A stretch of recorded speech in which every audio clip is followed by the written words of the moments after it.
Mormon Mental Health Podcast is a production of the Open Stories Foundation and relies on donations from its listeners like you.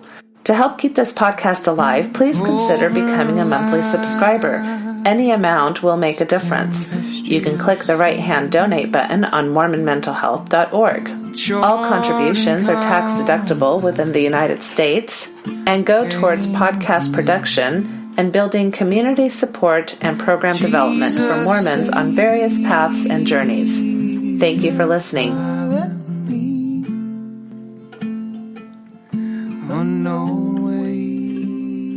Hello, everybody. My name is Jeff Lundgren, and I'm a therapist in the Salt Lake City area. Today, I'm super excited to interview a very special guest today. But before we get started, a couple of things we need to start with. First, Mormon Mental Health Podcast is sustained only through your donations, and it costs around about $5,000 a year just to cover the cost.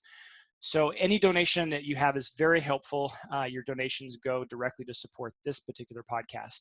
You can do this at the podcast website, which is mormonmentalhealth.org.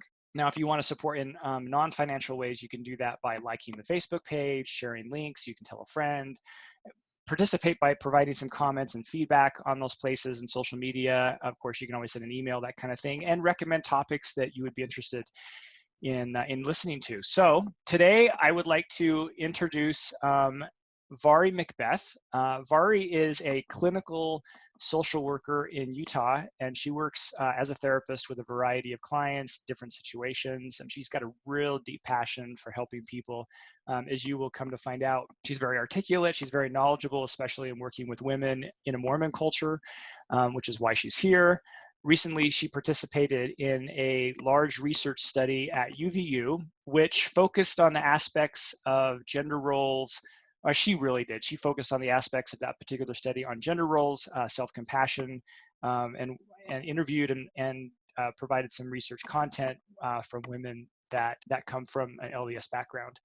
So for me, as a therapist, I've worked with a lot of women and men, and oftentimes I think from a Mormon culture, they struggle with problematic attitudes and behaviors that come from roles that we derive from our Mormon experience. And I don't think this phenomenon is particularly limited to Mormon communities. However, Vhari does an exceptional job in describing this for women in particular in ways that I just can't. So, hi, Vhari. Welcome to Mormon Mental Health Podcast. Hi, thanks for having me. Of course. So, Vhari, can you tell us a little bit about you and your background? Yeah, sure. So I grew up in Utah, in Provo, and lived here my whole life. And then I went to BYU. So went from Provo High to BYU, which was across the street.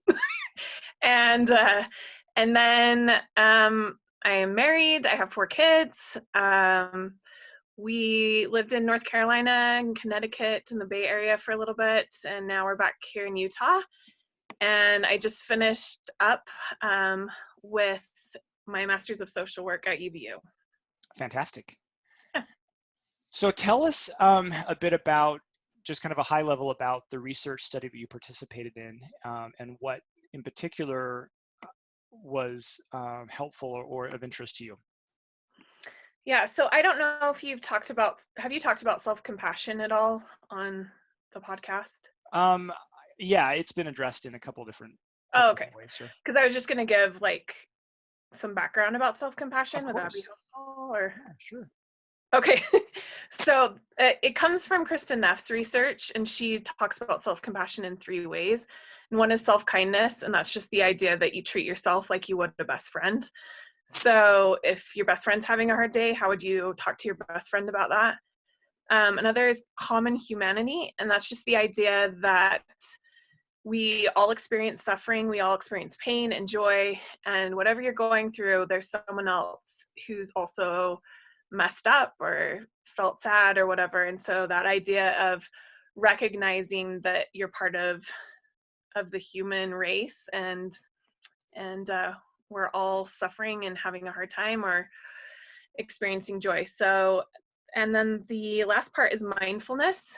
And that's the idea that you can be aware of your thoughts and your feelings and what's going on with you without becoming overly involved in it, and sort of in a non-judgmental way, recognizing your thoughts and feelings. So those are the three aspects of it. And the research behind kind of what our research was is that they found that people who score higher in self-compassion, Kristen Neff did a self-compassion scale, and it's you can take it online. It's 20 questions, I think 20, and it will tell you what your self-compassion score is. And they found that people that score higher on that experience less depression, better body image, just less overall mental health issues. And so we kind of wanted to look at, so the professor who did this, her name is Sarah Lafkas, and she teaches at UVU. She wanted to look at how self-compassion manifests in LDS women. So anyone who is currently active, has been active, in any way identifies as being in that culture. And so we had about an hour and a half interview that we did with 30 women that identified as either active, not active, progressive, very conservative, orthodox, and just asked them about self-compassion and their experiences in the church and their opinions and thoughts about how they use self-compassion in their life or didn't use it, and LDS teachings, culture with that. So, and then I specifically looked at how self-compassion and gender roles kind of went into that, because a lot of the research with gender roles is they found that men and women who identify with more stereotypical masculine gender roles have higher self-compassion on average than those who, or androgynous as well, and as versus those who identified more, who were female and identified with traditional female gender roles. So I wanted to look at that with the LDS culture, because we typically have a very traditional idea about gender roles. And, you know, if it is that if you're following more traditional gender roles, you have less self-compassion, is that showing up for people who either are currently LDS or have been LDS? So kind of looked at that and the interesting things that people had to say about that. Yeah, that sounds amazing. And we do. I mean, from our Mormon culture, we very much have strong gender roles that impact our attitudes and our behaviors, the feels that we have about ourselves and so forth. So what is that problematic? What did your study participants report to you? Yeah, like a lot of people who felt like either that they weren't able to be their whole self, I guess, and had to put themselves into a box that was really hard for them and for their mental health. Some people, there was quite a few people who talked about how they just didn't even think about it and about gender roles and equality and things like that, because that just made them feel worse. So we couldn't do any like sort of correlational research because it's qualitative. So it's a lot of just interviews and hearing like quotes and what people are saying. But we also did give them a self-compassion scale. So we were able to look a little bit at what their score was versus like the things they were talking about, like the themes that came up in the interviews and how those kind of related to their self-compassion scores. What do you find from your experience or the research in how LDS women in particular identify with gender roles versus, say, people from other communities? So one of the things that was really interesting is that with every single person that at least I interviewed, and then the transcripts that I went through with gender roles, there was about 18 that I've been through so far.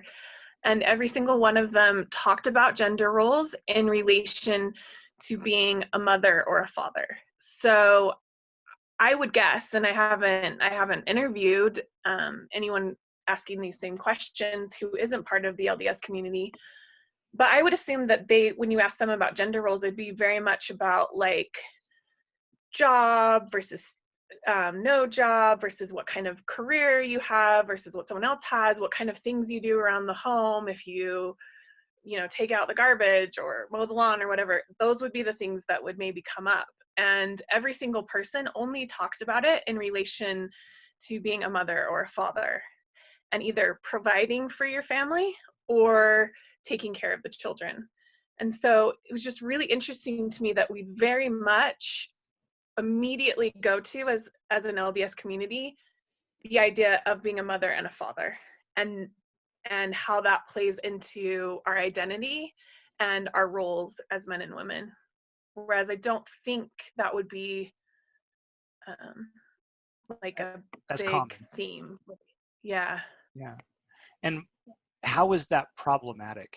I feel like it's problematic because what if you're not married, and what if you don't, or even if you are married and you don't have children, like where does that leave you? If even we interviewed some people who weren't married and didn't have children, and they were still talking about that, all the gender role stuff in relation to their role as a mother or a father. And so it's like, how do they make that work for them? Like, is it just that I can't be happy or I can't be a full person until I do have children or I'm married? And I just think that would be really, really difficult. It just feels like, where is the place for people who don't want to have children or can't have children or aren't married and want to be married, or aren't married and don't want to be married, or are LGBTQ plus? Like where do they fit in? Because it's this very like narrow definition of being male or female and having a place as an adult in the church. Yeah, I could see how that would be difficult for a lot of people, especially women, perhaps, because they somehow own the title and the duty to give birth, to raise the children, to be that housewife. And not that men in the church don't have very strong roles either. What have you seen? Yeah, I mean, and then I think for men, it's maybe even more difficult in the fact that they very much can't, it's not as expected that they can explore that side of being nurturing and teaching the kids or being primarily in charge of the children or anything like that. And so, even those men who maybe would want to be stay-at-home dads or whatever, that's like not even top of mind. And so it just leaves this part of themselves that they never really get to own or explore. And one of the participants brought up how sad that was and strange it was, because when we talk about God and Christ, we talk about the way that they show love and compassion and charity and all of these like stereotypical feminine traits of being nurturing and loving and caring for the emotional side of people. And it just felt like that's not okay for them. And so I feel like that's difficult as well for the male side. Yeah. How do you think women experience their relationship with a divine male figure? So a lot of people just didn't talk about, and especially with the gender roles, they just didn't talk about God or Christ at all. When you got into more of the self-compassion, like what kind of teachings help you, they did talk about Christ and God. But when there's gender role stuff, it just didn't really come up. There was one interview where someone talked about Heavenly Mother and needing to have more representation of her so that they had some idea of, who they could model themselves after, or so it was like absent.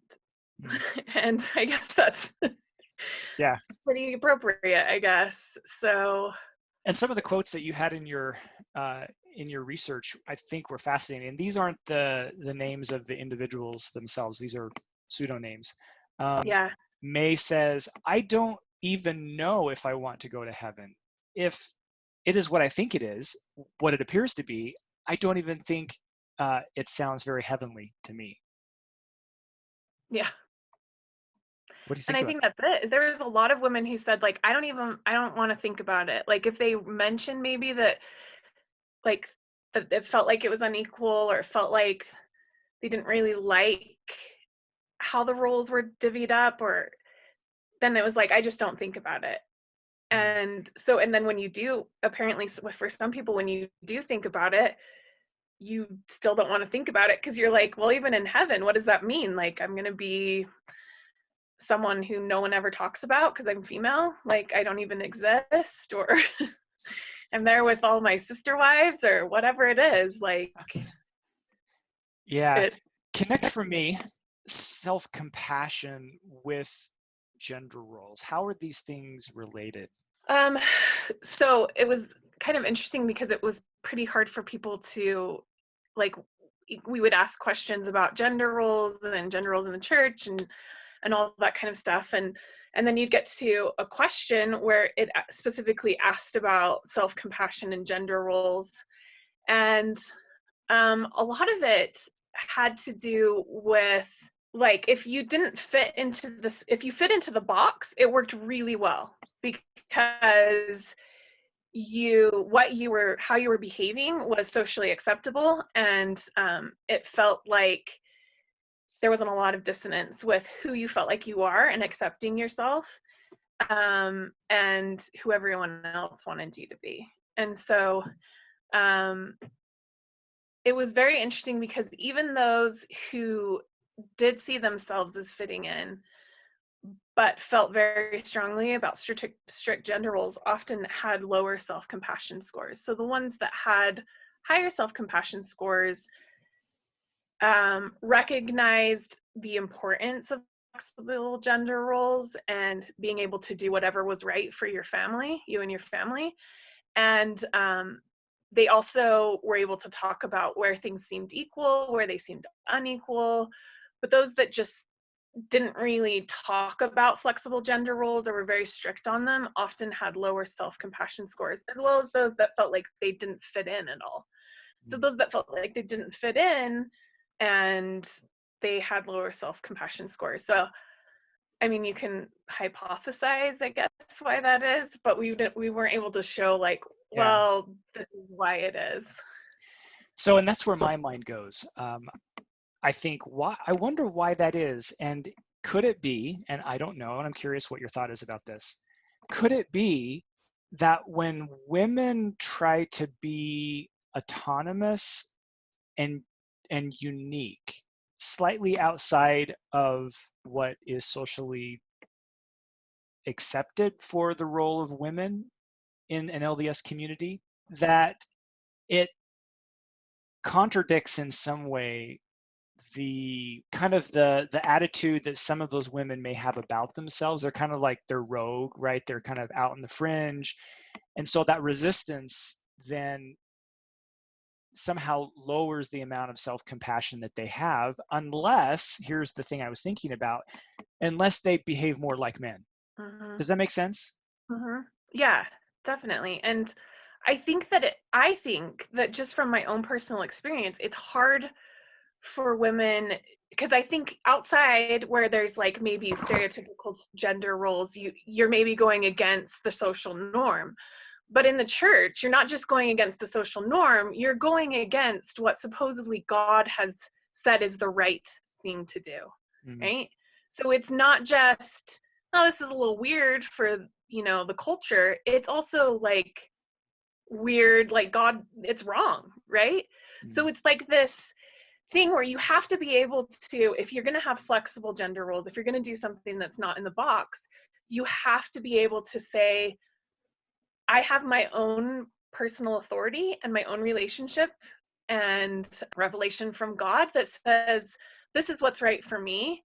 And those are the people, like, that's the thing that stood out the most, is that the people who were able to say, this is what's good for me, and this is what God's told me that I'm supposed to do, those were the ones that had better self-compassion. Mm-hmm. Yep. And I think it's really hard to do that. Like, I remember being like, well, okay, this is what the proclamation says. It says I'm supposed to be staying at home with my children. I'm supposed to be raising my children. And I'm not really supposed to be doing anything else unless like my husband can't work, or my husband's died, or or we're divorced or something like that. Mm-hmm. But otherwise, it was like, what's wrong with me that I don't want to be doing this divine role that I'm supposed to be like made for? This is like my ultimate thing that I'm supposed to enjoy and be really good at. And so it was the kind of thing that like, well, maybe this isn't right for me, but isn't it ultimately like I'm supposed to be doing what the prophet says, and then hence what God says? And so it was always this disconnect between like how I felt and what I felt like I was supposed to be doing. Mm-hmm. Yeah, that makes perfect sense. I love the way you say that. One of the other quotes that was in there, Vanessa, again, not her real name, says, "You will not find the proclamation in my home," because there is so much trouble and mental anguish for anybody or anyone who doesn't fit into the mold of that. Yeah, like she said that it was just super harmful to have that for her kids or anyone who came over to her house. That it was just it's that whole idea of like, where do people fit in who don't specifically fit into that box? Mm-hmm. And the proclamation was very interesting in that it came up with every single interview, that when you talked about gender roles, people mentioned the proclamation. So it's huge in everybody's mind when they think about what men and women are quote unquote supposed to do. It's like what was quoted the most, as well as gender roles, and priesthood would come up a lot as well. In what way would priesthood come up? That was part of male gender roles, was having the priesthood. There were some that talked about how much they really enjoyed the changes that had been made in the temple, and the different changes that they saw as, wanting more women's voices and things like that, and maybe a little bit more flexible gender roles. But most people talked about either that in the past that the temple had been a very painful place for them, because they felt like they were shown like this hierarchy of where they were compared to where their husband was supposed to be, and that there was this intermediary between them and God, and how that was really hurtful. So some talked about how that felt a little bit better with some of the changes that had been made.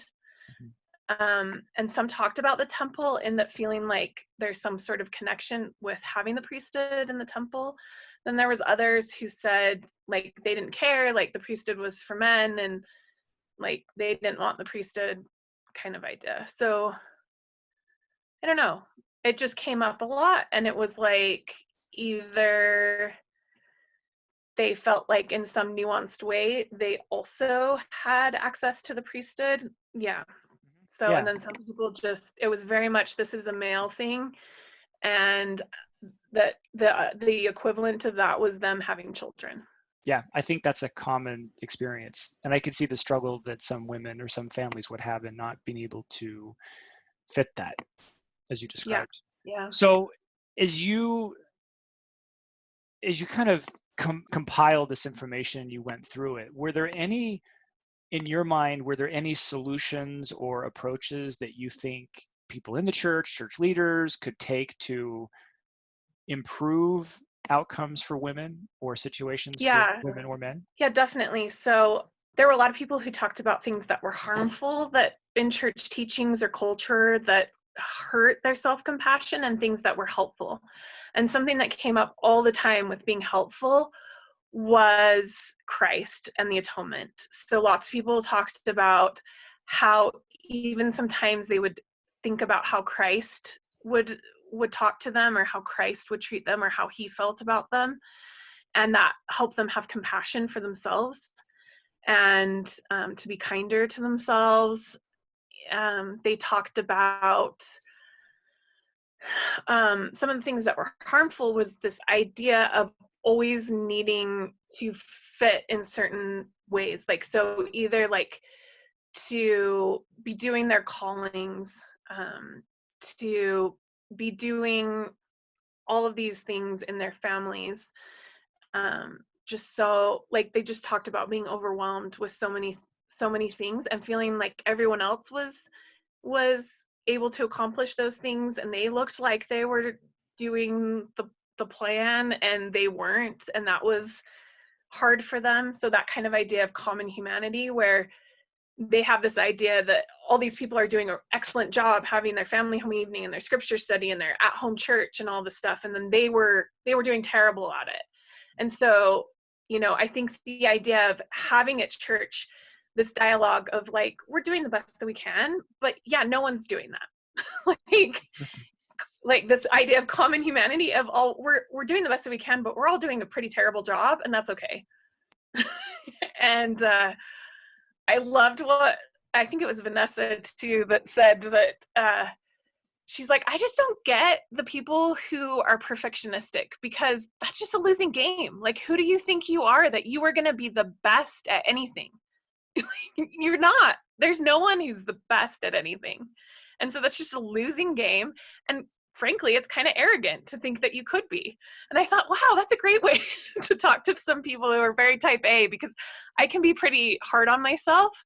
And it almost helps me to say, like, you're being prideful by thinking that you can be a perfectionist, right? Because that kind of spoke to my Mormon thing of like always wanting to be a good person. And so I'm like, oh, trying to be a perfectionist at something is making me not a very good person.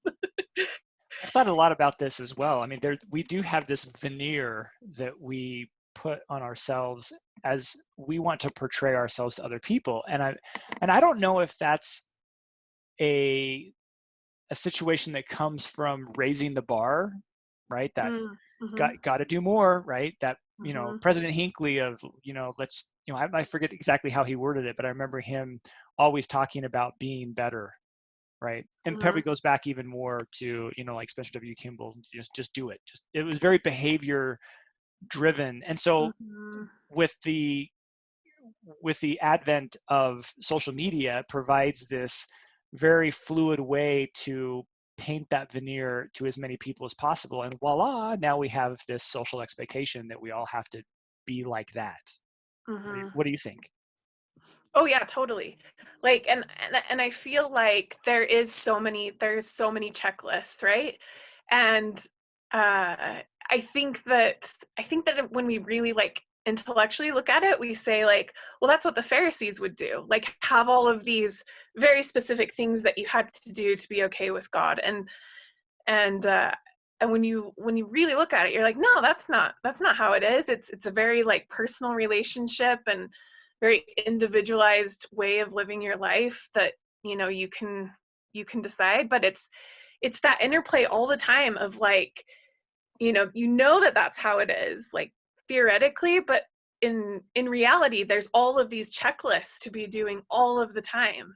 And I think people talked about the changes with home and visiting teaching to being ministering, and less of the checklist, how that was helpful in the self-compassion of like it being a little bit more fluid and less checklisty, but that there were still things like that were happening, and still things that they just felt like, oh my gosh, like there's all these things I'm supposed to be doing that I'm not doing.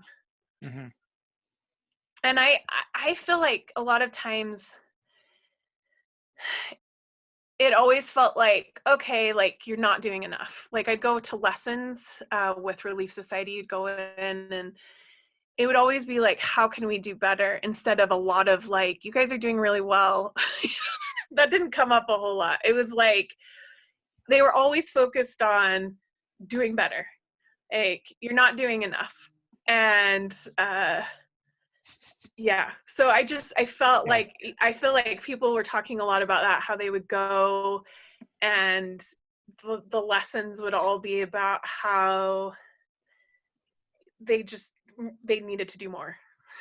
So I have a theory about this one as well. I don't think it's the nature of most women to be oppressive like that. I think they're far more accommodating and loving generally. Again, this is a generalization for sure, because I can't tell you the number of times you would listen to a conference talk addressed to women, like in a women's session, women, you're amazing, you're doing fantastic, keep up the good work. But then you go into a priesthood session and it's a different tone, right? It's more like, you guys are not doing enough, you're messing up left and right, like get your ducks in a row, stop doing that. Or you need to do more of this. So I'm thinking, I wonder if women pick up on that and they take that very militant driven authoritative style back into Relief Society, and that's not their nature. I don't know. Yeah. Well, and there are plenty of times that, the Relief Society lesson was a priesthood talk, or yeah, or I think that they know that, like the people giving the talks know that women will just be like, what am I not doing? Let me do more. I'll read the priesthood session, I'll watch it, I'll implement those things in my life. Like, they don't even have to tell you to be better, because you're just gonna take it on yourself to do that anyway. But I think men are the same way too. I just think that poor men, right? Like, it's fine to make a joke about how men aren't very capable at doing certain things, but if we turned around and said, like, some of the haha jokes to women that we say to men, it's horrible. Like, they're like treated like children, like they can't be adults. I don't think that's very great either. So as I read through your paper, your presentation, one thing that came out to me was, how do we balance the idea of creating more autonomy for women that creates better self-compassion, yet honor and respect the more stricter orthodoxy that exists within an LDS family? Does that make sense? Yeah, that makes sense. So I think that President Nelson has been talking a lot about personal revelation, and we have a huge thing in our church about agency and how important agency is. And I think that just needs to be emphasized so much. Like, obedience, less. Personal relationship with God, more. Because if women are able to feel like they have a personal relationship with God and they know what God wants for them in their life, then they can feel a lot more empowered to behave in a way that makes them happy and is more true to themselves and more aligned with what God wants, as versus like, here's this very general guideline and you must fit in this very general guideline. So putting way more emphasis on finding your own path, your own mission from God, and less of be obedient, do X, Y, and Z, fit into these roles. Much more of a encouraging women and men to have a personal relationship with God and to search for what is best for them in their life, and trusting themselves more to know what that is. I love that. Perfect. What else would you want to say around this topic? Or maybe if you could speak to one of our female listeners, what would you say? So I think that it would be great for all of us to be more vulnerable, be more brave in our Relief Society meetings and Sunday school, and not try and make ourselves look good for everyone else, but to be honest in how hard things are, and kind of model what we want to see. And hopefully other people will be more honest too, so it won't be like, oh, I only read my scriptures 7 times this week instead of 8.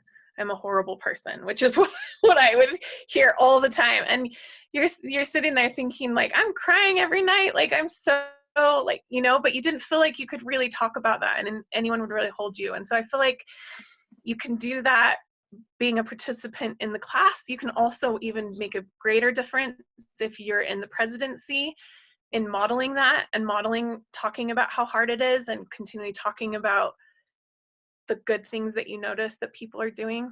And then I think, like, the leadership, being a little bit more honest with how difficult things are, and maybe modeling for everyone else, being vulnerable and talking about some hard things, and not setting the bar so high. I'm all about lowering that bar, I guess. Which might seem really threatening, to lower the bar. That almost sounds, like we're going to subscribe to some debauchery of some kind. Yeah, no, I don't think so. I think No.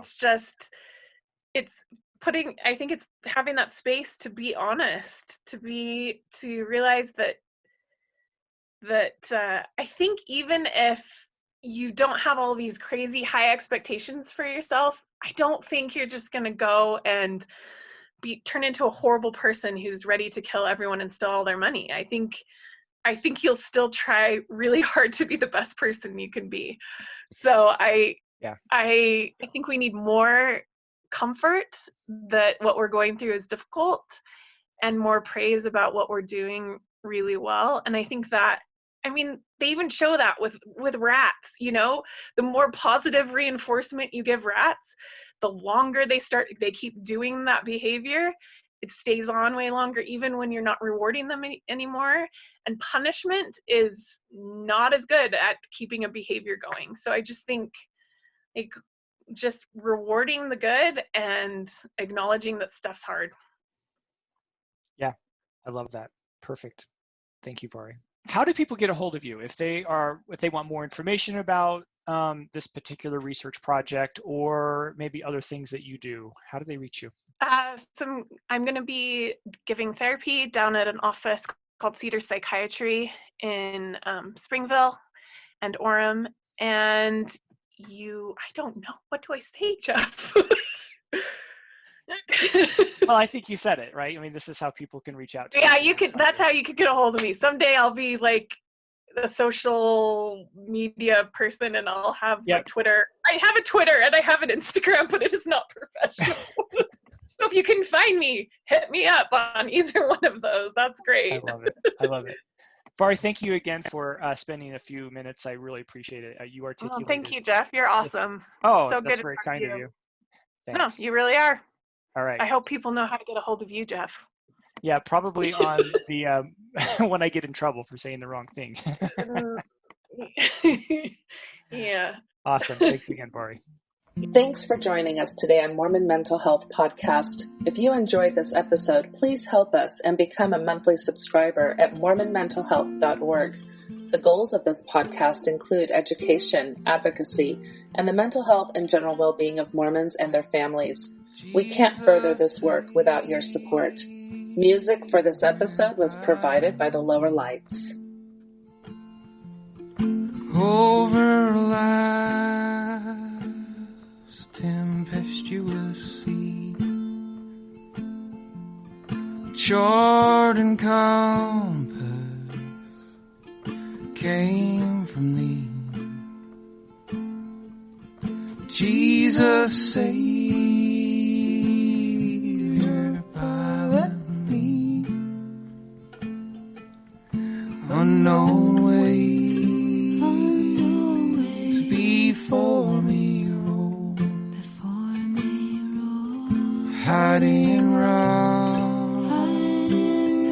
and treacherous show, chart and compass came from thee. Jesus, Savior, pilot me.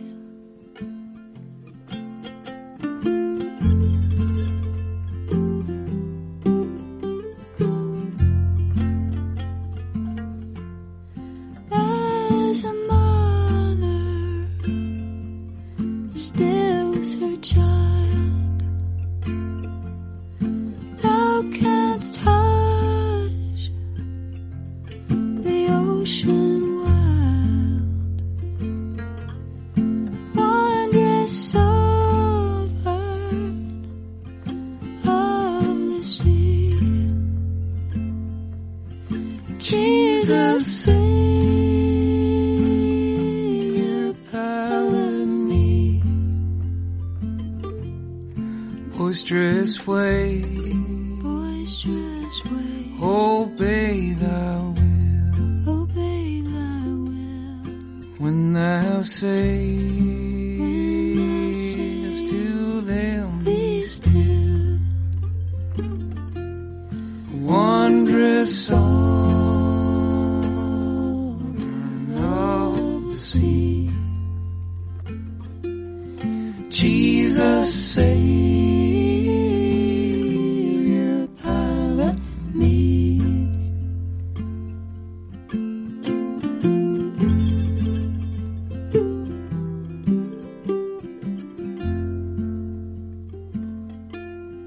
When at last I near the shore, and the fearful breakers roar, may I hear thee say to me, fear not, I will pilot thee. Twixt me and the peaceful rest, then while leaning on my breast, may I hear